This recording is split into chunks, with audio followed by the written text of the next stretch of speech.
কলিযুগ সম্পর্কে শাস্ত্রে এমন কিছু বলা হয়েছে যা আজকের পৃথিবীর দিকে তাকালে অনেকের মনে প্রশ্ন জাগায়। আমরা কি সত্যি সেই সময়ের মধ্যে বাস করছি? মানুষের জীবনে পরিবর্তন আসবে, সমাজের মূল্যবোধ বদলে যাচ্ছে, সত্য ও ধর্ম দুর্বল হয়ে পড়বে, আর অর্থ ও বাহ্যিক ক্ষমতায় হয়ে উঠবে মানুষের পরিচয়ের প্রধান মাপকাঠি। কলিযুগ সম্পর্কে পুরাণে এমনই বহু লক্ষণের বর্ণনা পাওয়া যায়, কিন্তু সবচেয়ে আশ্চর্যের বিষয় হলো শাস্ত্রে হাজার হাজার বছর আগে বর্ণিত সেই লক্ষণগুলির সঙ্গে আজকের সমাজের অনেক পরিবর্তনের আশ্চর্য মিল খুঁজে পাওয়া যায়। তবে শুরুতে একটি বিষয় পরিষ্কার করে নেওয়া দরকার। কলিযুগের এই লক্ষণগুলোর অনেকগুলো সরাসরি শ্রীকৃষ্ণের মুখের ভবিষ্যৎবাণী হিসেবে বলা ঠিক নয়। বিশেষ করে শ্রীমদ্ ভাগবত পুরাণের দ্বাদশ স্কন্ধে কলিযুগের লক্ষণ ও মানুষের অবক্ষয়ের যে বর্ণনা রয়েছে, সেগুলোকে অনেক সময় প্রচলিত ভাষায় শ্রীকৃষ্ণের ভবিষ্যৎবাণী বলা হয়।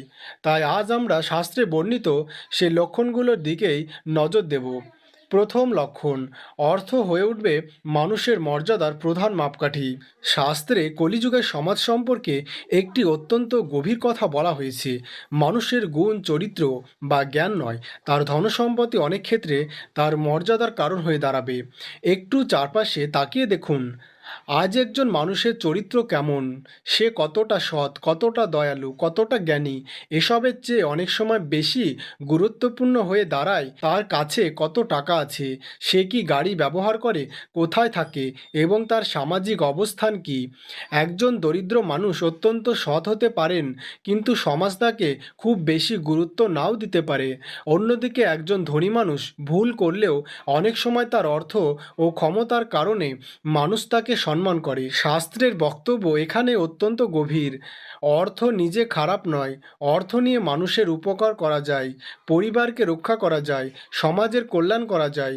সমস্যা তখনই শুরু হয় যখন অর্থ মানুষের চরিত্রের চেয়ে বড় হয়ে যায়, যখন মানুষ ভাবতে শুরু করে তার কাছে টাকা আছে তাই আমি বড়। তখন ধীরে ধীরে মানসিকতা পিছিয়ে যায়। আর কলিযুগের একটি বড় বিপদ এখানেই। দ্বিতীয় লক্ষণ, সত্য ও ধর্মের পরিবর্তে বাহ্যিকতা গুরুত্ব পাবে। কলিযুগের মানুষের আরেকটি বড় সমস্যা হিসেবে শাস্ত্রে ধর্মের বাহ্যিক রূপের ওপর অতিরিক্ত গুরুত্বের কথা বলা হয়েছে। অর্থাৎ মানুষ সত্যি ধার্মিক কিনা, তার আচরণ কেমন, তার হৃদয়ে দয়া আছে কিনা, এসবের চেয়ে তার বাহ্যিক পরিচয়কে বেশি গুরুত্ব দেওয়া হতে পারে। আজকের পৃথিবীতে আমরা এমন দৃশ্য প্রায় দেখতে পাই। মানুষ ধর্মের কথা বলে কিন্তু অন্য মানুষকে ঘৃণা করে। মানুষ নীতির কথা বলে কিন্তু নিজের স্বার্থের জন্য অন্যায় করে। মানুষ সত্যের কথা বলে কিন্তু সামান্য লাভের জন্য মিথ্যা বলতে দ্বিধা করে না। এখানে প্রশ্ন ধর্ম নিয়ে নয়, প্রশ্নটা হলো ধর্ম কি শুধু মুখের কথায় থাকবে নাকি আমাদের আচরণেও থাকবে। ভগবদ গীতায় শ্রীকৃষ্ণ বলেছেন, মানুষের প্রকৃত পরিচয় তার কর্ম ও স্বভাবের মধ্যে প্রকাশ পায়। তাই শুধুমাত্র কপালে তিলক, গলায় মালা, হাতে জপমালা বা মুখে ধর্মের কথা থাকলেই মানুষ প্রকৃত ধার্মিক হয়ে যায় না।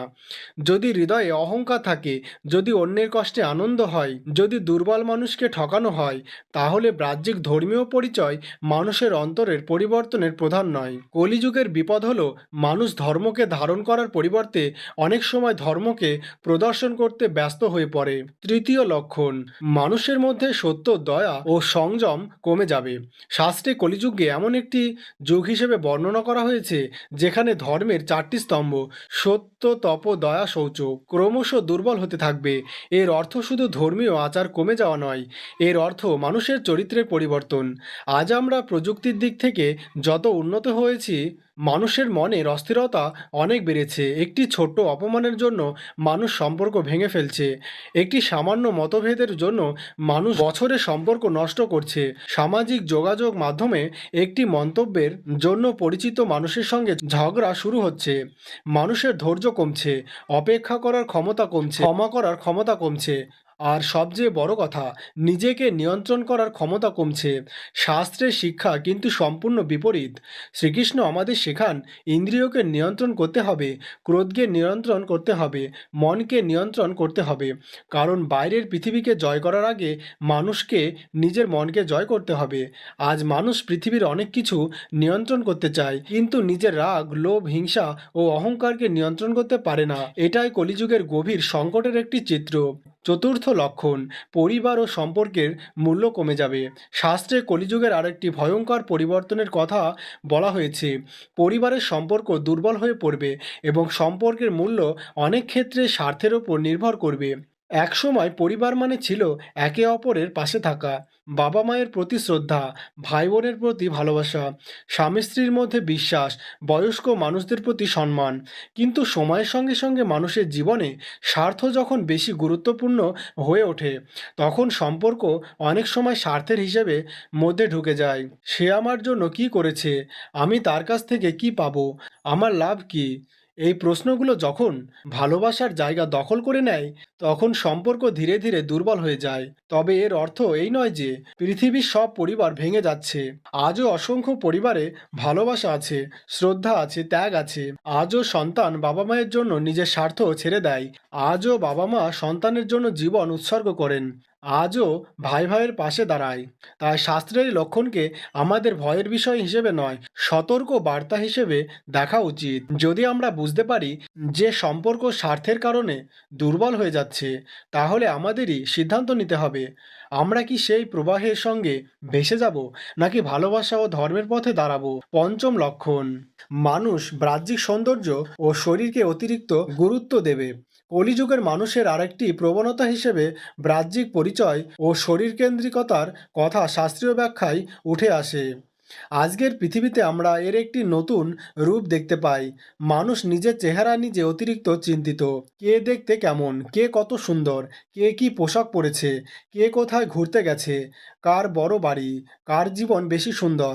সামাজিক যোগাযোগ মাধ্যমে মানুষ নিজের জীবনের একটি সাজানো ছবি অন্যদের সামনে তুলে ধরে। কিন্তু সেই ছবির পেছনে যে মানুষটি রয়েছে, তার প্রকৃত জীবন কেমন, সেটা আমরা জানি না। হাসি মুখের ছবির পেছনে হয়তো একজন মানুষ একা হয়ে কাঁদছে। বাহ্যিক সাফল্যের পেছনে হয়তো রয়েছে গভীর অশান্তি। আর এখানেই শ্রীকৃষ্ণের শিক্ষা অত্যন্ত গুরুত্বপূর্ণ। মানুষ শুধু এই শরীর নয়, শরীর পরিবর্তনশীল। শৈশব যায়, যৌবন আসে, তারপর বার্ধক্য আসে, কিন্তু আমরা শরীরের পরিবর্তনের সঙ্গে পরিবর্তিত হই না। শ্রীমদ্ ভগবদ্গীতায় শ্রীকৃষ্ণ আত্মার নিত্যতার কথা বলেছেন। তাই শুধু শরীরকে সাজিয়ে তুললেই জীবন সুন্দর হয় না। মনের সৌন্দর্য প্রয়োজন, চরিত্রের সৌন্দর্য প্রয়োজন, চিন্তার সৌন্দর্যও প্রয়োজন।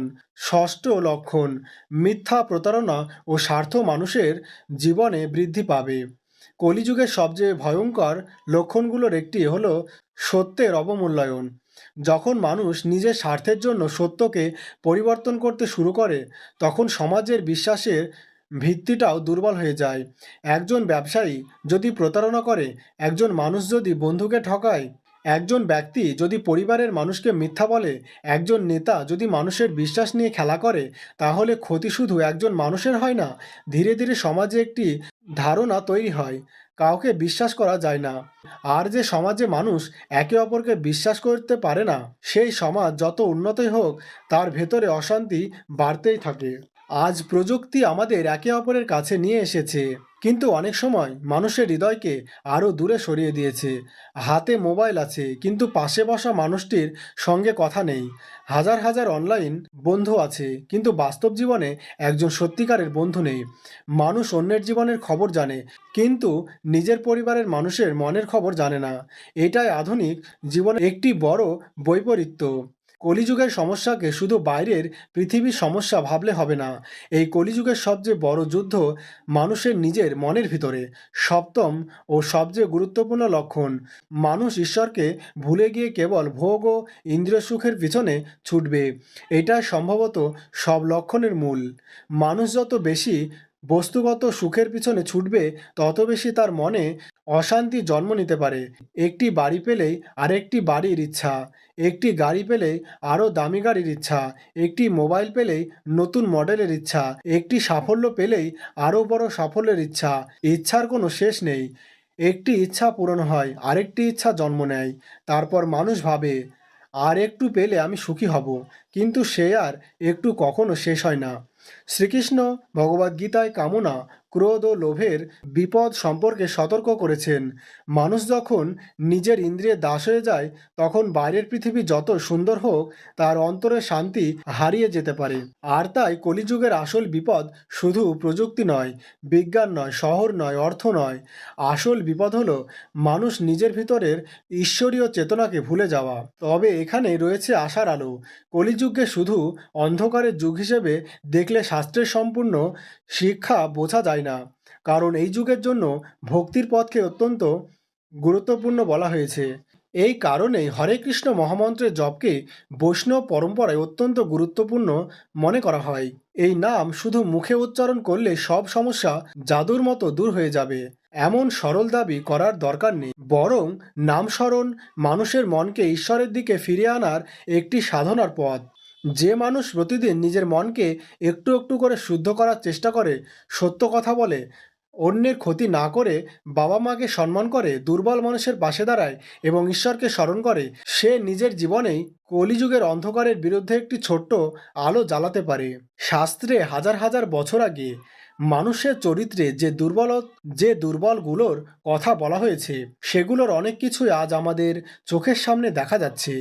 অর্থের অহংকার, বাহ্যিকতার প্রতি অতিরিক্ত আসক্তি, সম্পর্কের মধ্যে স্বার্থ, মিথ্যা ও প্রতারণা, ইন্দ্রিয় সুখের প্রতি অতিরিক্ত আকর্ষণ, সত্য ও চরিত্রের অবমূল্যায়ন, আর ঈশ্বরকে ভুলে যাওয়া। কিন্তু আমাদের একটা বিষয় মনে রাখতে হবে, কলিযুগের লক্ষণ সত্যি হচ্ছে বলে আমাদের ভয় পাওয়ার প্রয়োজন নেই। বরং আমাদের নিজেদের প্রশ্ন করতে হবে, আমি কি সেই পরিবর্তনের অংশ হয়ে যাচ্ছি? আমি কি অর্থকে মানুষের চেয়ে বড় করে দেখছি? আমি কি নিজের পরিবারের মানুষকে অবহেলা করছি? আমি কি সামান্য লাভের জন্য মিথ্যা বলছি? আমি কি অন্যের সাফল্য দেখে হিংসা করছি? আমি কি নিজের মনকে নিয়ন্ত্রণ করতে পারছি? আমি কি প্রতিদিন অন্তত কয়েক মিনিট ঈশ্বরকে স্মরণ করছি? কারণ পৃথিবীকে পরিবর্তন করার আগে নিজের জীবনকে পরিবর্তন করা দরকার। শ্রীকৃষ্ণের শিক্ষা আমাদের ভয় দেখানোর জন্য নয়, তার শিক্ষা আমাদের জাগিয়ে তোলার জন্য। যতই কঠিন হোক, একজন মানুষ যদি সত্যের পথে থাকে, তাহলে তার ভিতরে ধর্ম বেঁচে থাকে। সমাজে যতই অন্যায় থাকুক, একজন মানুষ যদি অন্যায় না করে, তাহলে ধর্ম বেঁচে থাকে। মানুষ যতই স্বার্থপর হোক, একজন মানুষ যদি নিঃস্বার্থভাবে সাহায্য করে, তাহলে মানবতা বেঁচে থাকে। মানুষ যত ঈশ্বরকে ভুলে যাক, একজন মানুষ যদি ভক্তি নিয়ে ঈশ্বরকে স্মরণ করে, তাহলে তার হৃদয়ে আলো জ্বলে থাকে। তাই কলিযুগের সবচেয়ে ভয়ঙ্কর ভবিষ্যৎবাণী শুনে শুধু আতঙ্কিত হওয়া দরকার নেই, বরং এটাকে নিজের জীবন পরীক্ষা করার আয়না হিসেবে ব্যবহার করুন। হয়তো শাস্ত্র আমাদের ভবিষ্যৎ নিয়ে ভয় দেখাতে চায়নি, হয়তো শাস্ত্র আমাদের সতর্ক করতে চেয়েছে, যে যুগেই জন্ম নাও, নিজের ধর্ম, সত্য, দয়া ও ঈশ্বর চেতনাকে হারিয়ে ফেলো না। আজ পৃথিবী বদলেছে, প্রযুক্তি বদলেছে, মানুষের জীবনযাত্রা বদলেছে, কিন্তু মানুষের মনের মৌলিক প্রশ্ন বদলায়নি। আমি কে? আমি কেন এসেছি? জীবনের প্রকৃত উদ্দেশ্য কি? মৃত্যুর পরে কি হয়? সুখ কোথায়? আর ঈশ্বরের সঙ্গে আমার সম্পর্ক কি? এই প্রশ্নগুলোর উত্তর খুঁজতে গিয়েই মানুষ যুগ যুগ ধরে শাস্ত্রের কাছে ফিরে এসেছে। আর শ্রীকৃষ্ণের শিক্ষা আমাদের বারবার মনে করিয়ে দেয়, বাইরের পৃথিবীকে যতটা না জয় করতে হবে, তার চেয়ে বেশি জয় করতে হবে নিজের মনকে। লোভের ওপর জয়, ক্রোধের ওপর জয়, অহংকারের ওপরে জয়, অহংকারের ওপরে জয়, হিংসার ওপর জয়, মিথ্যার ওপর জয়, আর শেষ পর্যন্ত নিজের অজ্ঞতার ওপর জয়। তাই আজ থেকে একটি ছোট্ট সিদ্ধান্ত নেওয়া যাক, প্রতিদিন কিছু সময় ঈশ্বরের নাম স্মরণ করব। মিথ্যা বলার আগে একবার থামবো, কারো কষ্ট দেওয়ার আগে একবার ভাববো, বাবা মায়ের সঙ্গে একটু ভালোভাবে কথা বলবো, পরিবারের মানুষকে সময় দেব, অন্যের সাফল্যে হিংসা না করে নিজের উন্নতির চেষ্টা করব। আর সবচেয়ে বড় কথা, নিজের মনকে প্রতিদিন একটু একটু করে শুদ্ধ করার চেষ্টা করব। কারণ কলিযুগের অন্ধকার যতই গভীর হোক, একটি ছোট্ট প্রদীপও অন্ধকারকে চ্যালেঞ্জ করতে পারে। সেই প্রদীপ আপনার হৃদয়ের মধ্যে জ্বলতে পারে। হয়তো পৃথিবীর সব মানুষকে আপনি পরিবর্তন করতে পারবেন না, কিন্তু আপনি নিজেকে পরিবর্তন করতে পারবেন। আপনি নিজের পরিবারে ভালোবাসা ফিরিয়ে আনতে পারবেন। আপনি একজন মানুষের পাশে দাঁড়াতে পারবেন। আপনি একটি মিথ্যা না বলে সত্য বলতে পারবেন। আপনি একটি অন্যায় থেকে নিজেকে দূরে রাখতে পারবেন। আর আপনি প্রতিদিন কয়েক মিনিট ভগবানের নাম স্মরণ করতে পারেন। এই ছোট ছোট কাজই মানুষের জীবনে বড় পরিবর্তন আনতে পারে।